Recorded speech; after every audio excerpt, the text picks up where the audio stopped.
She cheated on me and said, I'd do it again if I had to. So I calmly packed my things and left. She thought I'd come crawling back, but what happened next made her regret everything. I always believed that trust was the foundation of any relationship.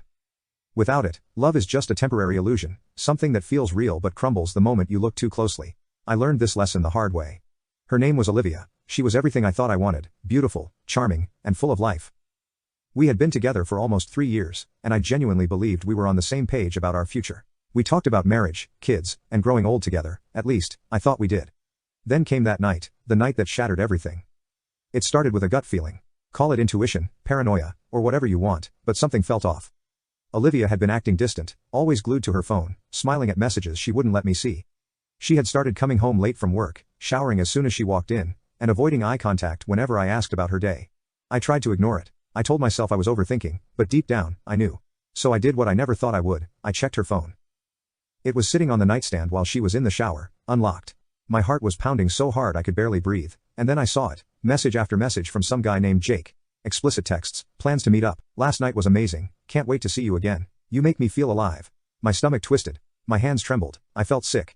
I put the phone down and walked out of the apartment. I needed air, I needed to think. But no amount of fresh air could change what I had just seen. When I finally came back, Olivia was sitting on the couch scrolling through her phone. She didn't even look up.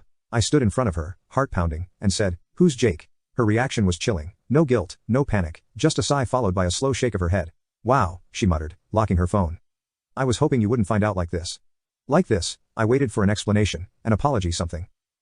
But she just looked at me, as if I had caught her doing something mildly inconvenient, rather than destroying our entire relationship.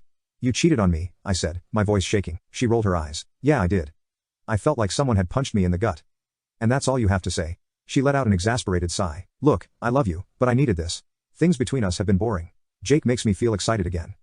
I couldn't believe what I was hearing. "You needed to cheat on me." She crossed her arms. "If I had to, I'd do it again." That was it. That was the moment something inside me snapped. I wasn't going to beg. I wasn't going to yell. I was done. "Okay," I said, my voice eerily calm. She blinked. "What, okay?" I turned and walked to our bedroom. Behind me she scoffed. "Oh, come on, don't be dramatic. Let's just talk about this like adults." But I wasn't listening. I packed my things, took my essentials, grabbed my laptop, and walked out the door. That night, I didn't sleep. I stayed at my best friend's place, my mind racing. But the more I thought about it, the clearer everything became. Olivia thought she had won, that I'd be back, that I'd forgive her. She had no idea what was coming. I wasn't going to argue with her. I wasn't going to fight for someone who didn't fight for me. I was going to move on, and I was going to do it in a way she'd never expect.